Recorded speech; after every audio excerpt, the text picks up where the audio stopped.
வெளியூர் வெளி பயணத்தை தவிர்ப்பது, போதுமான ஓய்வு எடுத்துக்கொள்வது, தகுந்த நேரத்தில் உணவு உட்கொள்வது, தேவையில்லாத பேச்சை குறைப்பது, பிறருடைய விஷயத்தில் தலையிடாமல் இருப்பது, குறிப்பாக பெண்களுக்கு இடுப்பு சார்ந்த வலிகளில் நிகாடான வலிகள், இப்போ 1 மாதம் 2 மாதம் ஓய்வில் இருக்கக்கூடிய தன்மை, ஒரு சில பேர்த்துக்கு அறுவை சிகிச்சை பண்ணக்கூடிய தன்மையெல்லாம் கிரகங்கள் நடைமுறை இருப்பதால் என் மனசு தான் எதற்கும் காரணம் என்பதை நினைவில் கொண்டு, அதோட உடல் ஆரோக்கியம் முக்கியம் என்பதை மீண்டும் மீண்டும் சொல்லி நினைவுபடுத்திக் கொள்வது நன்மை பயக்கும். இந்த விசாக நட்சத்திரத்தில் இருப்பவர்களும் மற்றும் பிற அனுஷ நட்சத்திரத்தில் இருப்பவர்கள் படிப்பில் கூடுதல் கவனம் தேவை என்பதை நினைவில் கொள்ளுங்கள். விநாயகர் வழிபாடு கூட்டிக் கொள்வது, விநாயகர் டாலரை அணிந்து கொள்வது. நேயர்கள் அனைவருக்கும் விநாயகர் சதுர்த்தி நல்வாழ்த்துகளுடன். விநாயகர் சதுர்த்தி அப்படின்னு சொல்லக்கூடிய இந்த விநாயகர் சதுர்த்தியில இருந்து, அதாவது 2024 விநாயகர் சதுர்த்தியில இருந்து 2025 விநாயகர் சதுர்த்தி முடிக்க நம்ம முதல் கடவுளாகிய விநாயக பகவானுடைய பிறந்த நாள்ல இருந்து அவன் அருளால் பிறந்த நம்ம 12 ராசிகள் 27 நட்சத்திரத்துக்கு, ரிப்பீட் பண்ணுறேன், 12 ராசிகள் 27 நட்சத்திரத்துக்கு விநாயக பகவான் அருளால் அடுத்த விநாயகர் சதுர்த்தி முடிக்க 12 ராசிகளுக்கு உண்டான பலாபலன்களை பார்ப்போம். கை நிறை கணபதி அப்பமோ டபுள் பொறி அப்படின்னு சொல்லியிருக்கிறாங்க. கை நிறைய ஒரு மண்ணையோ, ஒரு மஞ்சளையோ, ஒரு மாட்டு சாணத்தையோ, ஒரு உப்பையோ நம்ம பிடித்து வைத்தால் அது விநாயகராக ஏற்றுக்கொள்கிறாராம் விநாயக பகவான். அப்போ அவன் எவ்வளோ கருணை உள்ளம் பொருந்தியவன். அதனால சொன்னாங்க, கை நிறை கணபதி அப்பமோ டபுள் பொறி. ஒரு எளிமையாக அவனுக்கு ஒரு அப்பமோ, அதுவும் இல்லைங்க, அவுள் பொறி வைத்தா கூட அவன் உள்ளம் மகிழ்ந்து உங்களுக்கு உதவ முன் வந்து விடுவானா. உள்ளம் மகிழ்ந்து உதவக்கூடிய எந்த பாரபட்சமும் இல்லாமல் ஓடி வரக்கூடிய கணபதிங்கிறனால தான் அவனை முழு முதல் கடவுள் அப்படின்னு சொல்லப்பட்டிருக்குது. இன்றைக்கும் நம்ம எந்த விஷயத்தை இது பண்ணாலும் விநாயகரை வணங்காமல் எந்த ஆலயத்திலையும் செய்வது கூட இல்லை. ஆக எல்லோத்துக்கும் முழு முதல் கடவுள் சொல்லக்கூடியது. ஏன் நம்ம நிகழ்வில் இந்த விநாயகர் சதுர்த்தி முதல் அடுத்த விநாயகர் சதுர்த்தி முடிக்க நம்ம இந்த ராசி பலனை எடுத்தோம் அப்படின்னா, அண்டம் சொல்லக்கூடிய இந்த உலகம் விநாயகருடைய வயிற்றுல இருக்கிறான். அதனால தான் அவனுக்கு தொந்தி பெருசாக இருக்குது. அப்பேற்பட்ட முழு முதல் கடவுளை நம்ம வணங்கும் பொழுது இந்த அண்டம்னு சொல்லக்கூடிய இந்த பூலோகத்தில் நம்ம பிறந்திருக்கிறோம்.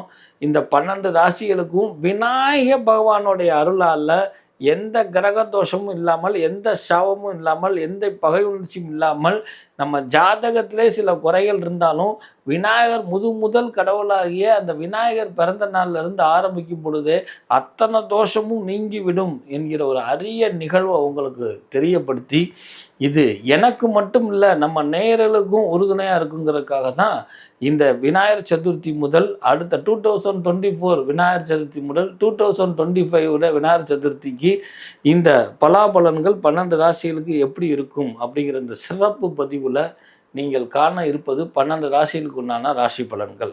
விநாயகர் சதுர்த்தி பலாபலன்களில் விருச்சிக ராசி நேயர்களே, 2024 முதல் 2025 வரை விநாயகர் சதுர்த்தி பலாபலன்களில் விருச்சிக ராசி நேயர்களே, ஏற்கனவே பல கெடுபடங்களை சந்தித்த நீங்கள் சுபபலத்தை அணிவித்து கொண்டிருக்கக்கூடிய காலகட்டத்தில் இந்த 2025 ஆரம்பிக்கும் காலகட்டத்தில் ஒரு சில மாதங்கள் சிறு உபாதைகள் ஏற்படுவதற்கு வாய்ப்புகள் இருக்குது. குறிப்பாக முன்னே உங்களுக்கு பாதிப்பை கொடுத்தக்கூடிய கால்வலி, ஹார்ட் சம்பந்தப்பட்ட டிசீஸ், அயர்வு சோர்வு ஏற்படக்கூடிய அமைப்பு இருப்பதால் வெளியூர் வெளி பயணத்தை தவிர்ப்பது, போதுமான ஓய்வு எடுத்துக்கொள்வது, தகுந்த நேரத்தில் உணவு உட்கொள்வது, தேவையில்லாத பேச்சை குறைப்பது, பிறருடைய விஷயத்தில் தலையிடாமல் இருப்பது, குறிப்பாக பெண்களுக்கு இடுப்பு சார்ந்த வலிகளில் நிகாடான வலிகள், இப்போ 1 மாதம் 2 மாதம் ஓய்வில் இருக்கக்கூடிய தன்மை, ஒரு சில பேர்த்துக்கு அறுவை சிகிச்சை பண்ணக்கூடிய தன்மையெல்லாம் கிரகங்கள் நடைமுறை இருப்பதால் என் மனசு தான் எதற்கும் காரணம் என்பதை நினைவில் கொண்டு போதுமான உடல் எக்ஸசைஸ் பண்ணுவதும், ஓய்வு எடுப்பதும்,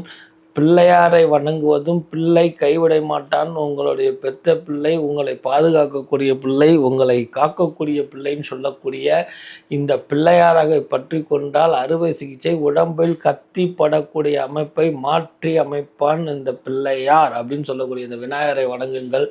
உங்களுடைய இந்த விநாயகருடைய வழிபாட்டில் கரும்புச்சார் அபிஷேகம் பண்ணுவது, மூக்கு கடலை நிவேதானம் பண்ணுவது, இந்த விநாயகருக்கு மூக்கு கடலை மாலை கூட போடக்கூடிய ஒரு வழக்கம் ஒன்று உண்டு. இது குருக்கு மட்டுமல்ல, விநாயகருக்கும் உண்டு. இதை பற்றி சிறப்பு பதிவில் சொல்கிறேன். ஸோ இந்த மாதிரி வணங்குவது, குறிப்பாக விநாயகர் ஆலயத்தை சுத்தப்படுத்துவது, கோலம் போடுவது, இதெல்லாம் செய்யும் பட்சத்தில் நீங்களும் உங்கள் குடும்பமும் பிறருடைய ஏச்சுக்கும் பேச்சுக்கும் ஆளானக்கூடிய காலகட்டத்திலிருந்து விடுபடக்கூடிய அமைப்பு உண்டு. மூத்த சகோதரத்தினுடன் ஏற்பட்ட பகைமை உணர்ச்சி மாறும். குடும்பத்தில் பிரிவினையில் இருந்தது ஒற்றுமை சேரும். கணவன் மனைவிக்குள்ள இணக்கம் ஏற்படும். கணவனுக்கு உடலில் ஏற்படக்கூடிய உபாதைகளிலிருந்து நீங்கள் வணங்கக்கூடிய பிள்ளையார் பாதுகாத்து நல்ல ஒரு அருள் பாக்கியத்தை கொடுக்கக்கூடிய அற்புதமான நிகழ்வும் இப்போது நடைமுறைக்கு வரக்கூடிய ஒரு சூழ்நிலையில் இந்த விருச்சிக ராசி நேயர்கள் விநாயக பகவான் வழிபடும் பொழுது என்ன மாதிரி விநாயகரை வழிபடலாம் சார்? சித்தி புத்தி விநாயகர் அப்படின்னு சொல்கிறோம். எண்ணத்தை சித்தத்தை சிவன்பால் வைத்துன்னு சொல்லுவதற்கு இணங்க இந்த சித்தி புத்தி விநாயகர்னு சொல்லக்கூடிய இந்த விநாயகரை திருச்சி மாநகரம் கல்யாணி கவரிங் அருகில் இருக்கக்கூடிய சின்ன செட்டி தெருவில் வீட்டிற்கும் சித்தி புத்தி விநாயகர் சொல்லக்கூடிய ஆலயத்தை சென்று வணங்குவது. இந்த ஆலயம் பார்க்க எளிமையாக இருக்கிற மாதிரி இருக்கும். மிகப்பெரிய சக்தி பொருந்தக்கூடிய சித்தி புத்தி விநாயகர் இந்த விருச்சிக ராசி நேயர்களுக்கு சித்தி இருந்தாலும் புத்தியை கொடுக்கட்டும் என்று சொல்லி, புத்தி சாணத்தில் எல்லாம் தெரிந்தது எனக்கு அப்படின்னு சொல்கிற தன்மையை மாற்றி, எது தெரிந்தாலும் தன்னடக்கமும் வேகம் முக்கியம்தான், விவேகம் அதை விட முக்கியம் என்பதை உணர்த்துவதற்கு உங்களுடைய சித்தத்தை தெரிய வைத்து நாணத்தை உண்டு பண்ணி புத்தியை கொடுக்கட்டும் என்று சொல்லி சித்தி புத்தி விநாயகரை விருச்சிக ராசிக்காரர்கள் வணங்கும் பொழுது, அதுவும் குறிப்பாக இந்த திருச்சியில் இருக்கக்கூடிய விநாயகரை வணங்கும் பொழுது எல்லாவித காரிய சித்தியும் கிடைக்கும்.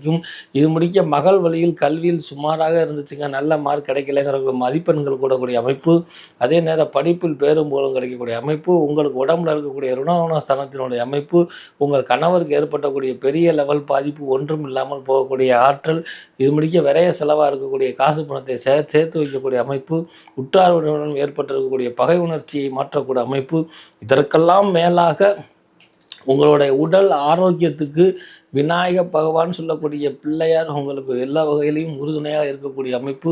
கூடுமான வட்டத்திலும் செவ்வாய்க்கிழமை வேளையில் புளியோதரை இந்த சித்தி புத்தி விநாயகருக்கு நிவேதனம் பண்ணி தாங்கலம் உண்டு அருகில் இருக்கிறவர்களுக்கும் தானம் பண்ணி கொண்டு வரும் பொழுது உங்கள் உடலில் ஏற்படக்கூடிய ரோணஸ்தானம் சொல்லக்கூடிய ரோதனையாக போச்சுப்பா அப்படின்னு சொல்லக்கூடிய அமைப்பை மாற்றி வெற்றி வாகை கொடுக்கக்கூடிய ஒரு ஆற்றலை திருச்சி சின்ன செட்டி தெருவில் இருக்கும் சித்தி புத்தி விநாயகர் உங்களுக்கு வழங்குவார்.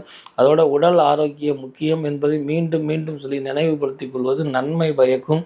இந்த விசாக நட்சத்திரத்தில் இருப்பவர்களும் மற்றும் பிற அனுச நட்சத்திரத்தில் இருப்பவர்கள் படிப்பில் கூடுதல் கவனம் தேவை என்பதை நினைவில் கொள்ளுங்கள். விநாயகர் வழிபாடு கூட்டிக் கொள்வது, விநாயகர் டாலரை அணிந்து கொள்வது, விநாயகருக்கு பிடித்தமான தோப்புக்கரணம் போடுவது, இதையெல்லாம் நடைமுறைப்படுத்தும் பொழுது விநாயகருடைய அருளால் உங்களுடைய மேலதிகாரி உங்களுடைய கிளாஸ் டீச்சரிடமிருந்து ஏச்சுக்கும் பேச்சுக்கும் ஆளாகாமல் உங்களுக்கு சுறுசுறுப்பையும் முயற்சி ஸ்தானத்தை கூட்டக்கூடிய அமைப்பை 2024 குறைவாக இருந்தாலும் 2025 சுறுசுறுப்புக்கு பேர் போனவர்கள் அனுச நட்சத்திரம், விசாக நட்சத்திரம் மற்றும் இந்த விருச்சிக ராசியில் இருக்கக்கூடிய அத்தனை நட்சத்திரங்களுக்கும் கிடைக்கும் என்கிற ஒரு அற்புதமான சுப பலனை 2024 to 2025 விநாயகர் சதுர்த்தி பலாபலன்களில் விருச்சிக ராசிக்கு விநாயக பவனை வழங்குகிறார் அப்படிங்கிற இந்த சிறப்பு பதிவை நினைவில் வைத்துக் கொள்ளுங்கள்.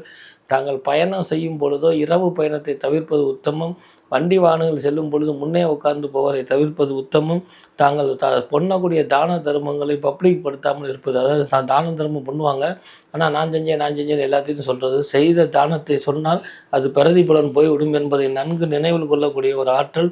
இப்படி பல்வேறு விஷயங்களில் நீங்கள் கவனமாக இருக்கும் பொழுது எது எப்படி இருக்குதோ இந்த சித்தி புத்தி விநாயகரை வணங்கி உங்களுடைய நோயிலிருந்து நிவர்த்தி பண்ணி பகைமை உணர்ச்சியிலிருந்து மாற்றி சிறு சிறு பொருட்கள் களவு போகாமல் பார்த்துக்கொள்ள எல்லாம் வல்ல சித்தி விநாயகர் அருள் புரிவார்கள் என்று சித்தி விநாயகரை உங்கள் சார்பாக வணங்குகிறேன்.